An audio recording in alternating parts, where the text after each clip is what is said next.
अंबाला में आई बाढ़ से जो तबाही हुई उससे लोग अब तक उभर नहीं पाए हैं। ऐसे में कांग्रेस पार्टी आम जनता के हक की बात कर रही है। इस कड़ी में आज कांग्रेस पार्टी द्वारा एक रोष मार्च निकाला गया।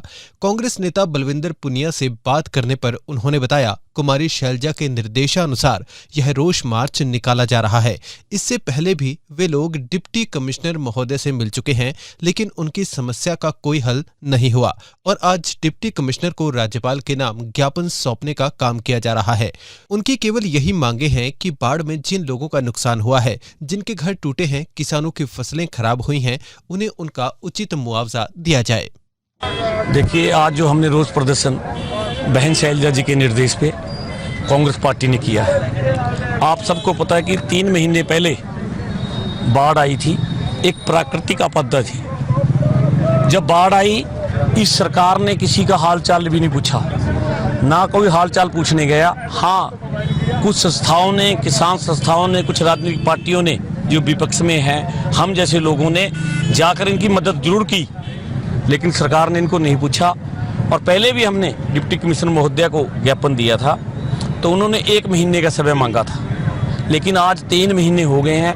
हमारी डिमांड ये है कि जिन किसानों की फसल बर्बाद हो गई है और जिनके मकान ढह गए हैं, मकानों में भारी क्षति हुई है, जिनके पशु मारे गए हैं, उन्हें तुरंत मुआवजा दिया जाए, क्योंकि 1 महीने के बाद आज 3 महीने हो चुके हैं। लेकिन बड़े दुख की बात है कि सरकार मजदूर के और किसान के विरोधी है।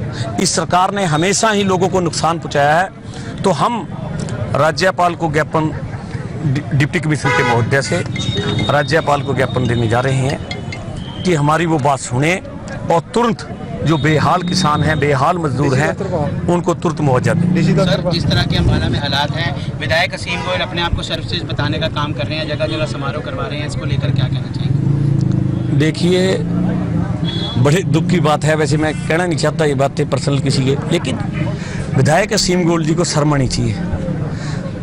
जब बाढ़ आई, एक भी गांव में मेरे को फोटो दिखा दो वो किसी गांव में गया हो, किसी गांव में उसने हाल चाल, विदेश में था उस टाइम, उसने किसी का हाल चाल पूछा हो। मैं मानता हूं कि वो विदेश में था, लेकिन आने के बाद भी वो 4-5 दिन के बाद आया, किसी गांव में नहीं गया, किसी शहर में नहीं गया, किसी 9 सेक्टर उसका पड़ोस है, वो वहां पर भी नहीं गया। आज सिर्फ वो वाई लूटने का काम कर रहा है, लेकिन आज जनता उससे त्रस्त है। मैं आपको एक बात कहना चाहूंगा कि आने वाले समय के अंदर जनता उसकी जमानत जब्त कराएगी और अपना हिसाब किताब पूरा लेगी। असीम गोयल जी एक झूठे वादे करते हैं। आज भी सिर्फ करप्शन इसमें फैली हुई है पूरे। इसमें सड़कों में गड्ढे हैं, स्ट्रीट लाइट की व्यवस्था नहीं। आप किसी भी दफ्तर में चले जाओ, सिर्फ करप्शन का बोलबाला है। और असीम गोयल जी ने मंथलियां लेके काम कर रहे हैं। सारे गांव की सड़कें टूटी, साथ ही 2 महीने में हम सब सड़कें ठीक कर देंगे। सड़कों की हालत जर्जर से भी जर्जर हो चुकी है, किसी गाँव में कोई मुआवजा नहीं मिला। तो हम सरकार से भी मांग करते हैं और डिप्टी कमिश्नर महोदया को भी आज हमने राज्यपाल को ज्ञापन देने के लिए। सर, विधायक पोर्टल की बात करते हैं, जिसका जो नुकसान हुआ है पोर्टल पे चढ़ाए सर, लेकिन पोर्टल तो चलते ही नहीं है कि पोर्टल की जो समस्या थी, हम पहले भी डिप्टी कमिश्नर महोदय से 2 महीने पहले मिले थे। इस पोर्टल की तो ऐसी समस्या है, किसान को उलझा के रख दिया, क्योंकि इस पे कोई गौर नहीं करता। सिर्फ ये कहते कुछ हैं, करते कुछ हैं। आज चाहे हमारी मेयर है शक्ति रानी शर्मा जी और चाहे असीम गोयल जी हैं, ये दोनों मिले हुए हैं। वो बीजेपी का समर्थन लेकर राज्यसभा का मेंबर बने कार्तिक शर्मा जी, और जब मेयर बन गए 8 MC बीजेपी के बने, 8 MC जनचेतना पार्टी के, 4 MC कांग्रेस के बने। 2 साल डिप्टी मेयर नहीं बना, सीनियर डिप्टी मेयर नहीं बना, लेकिन इन लोगों ने मिलकर 8 दोनों के MC थे। सीनियर डिप्टी मेयर बीजेपी का बना दिया और डिप्टी मेयर अपना बना दिया। जो कमेटियां बननी थी 4 बीजेपी की बना दी, 4 अपनी बना दी। ये लोग बीजेपी की बी टीम है। आज गांव कौला के अंदर दीनदयाल योजना से कॉलोनी कट रही है 110 एकड़ में, विनोद शर्मा जी की। उस 110 एकड़ में ऐसे काम चल रहा है जैसे सीएम का काम चलता हो। तो ये भारतीय जनता पार्टी की बी टीम है विनोद शर्मा जी। ये भी कहीं लोगों का हमदर्द नहीं है, लोगों ने इनको देख चुका है। विनोद शर्मा जी और असीम गोयल को लोग नकार चुके हैं। आने वाला समय कांग्रेस पार्टी का है, बहन शैलजा के नेतृत्व में। दोनों एक दूसरे पर जुबानी प्रहार करते देखिए मैडम जी, जब प्रोग्राम होते हैं फिर इकट्ठे होते हैं। जब इसका बेटा राज्यसभा का मेंबर बन रहा है तो बीजेपी के समर्थन से बन रहा है।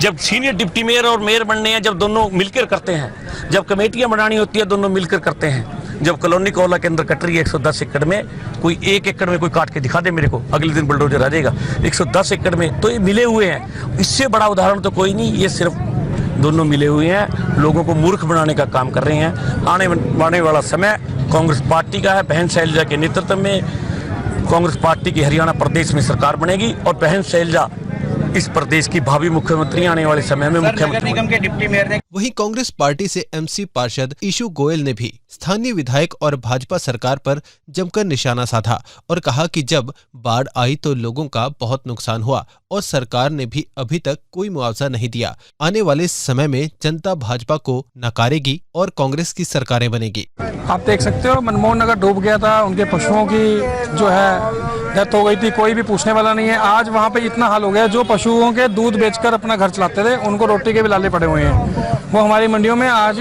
हाथ फैलाकर मांगने आते हैं राशन का। इतना बुरा हाल है, कोई मुआवजा नहीं दिया गया, जिसको लेके हमने कांग्रेस पार्टी में बहन कुमारी शैलजा जी ने निर्देश दिया और बलविंदर पुनिया जी की अध्यक्षता में आज राज्यपाल के नाम डीसी साहब को ज्ञापन देने का काम किया है। आप देख सकते हो अब संख्या सारे गाँवों से 5-5, 10-10 लोग सभी से आए हैं, सभी गलियों से, सभी कॉलोनियों से। जो जिसके पेट में दर्द होगा वो तो आएगा ना जी। इन्होंने 90 दिन के अंदर कोई भी मुआवजा ना देने का काम किया है। ये निकम्मी सरकार है, इसको जल्द हमारे अम्बाला शहर की जनता नकारने का काम करेगी और भारी बहुमत से कांग्रेस पार्टी की सरकार बनेगी। बहन कुमारी शैलजा जी हमारे यहाँ के मुख्यमंत्री। आपकी धर्मपत्नी पार्षद हैं नगर निगम में, की कार्यशैली को लेकर आप क्या कहना चाहेंगे? अधिकारी जो हैं उनसे कहीं ना कहीं जनता परेशान है। कल भी मैंने अधिकारियों को, एक मेरी झड़प हुई है एलसी चौहान जी के साथ।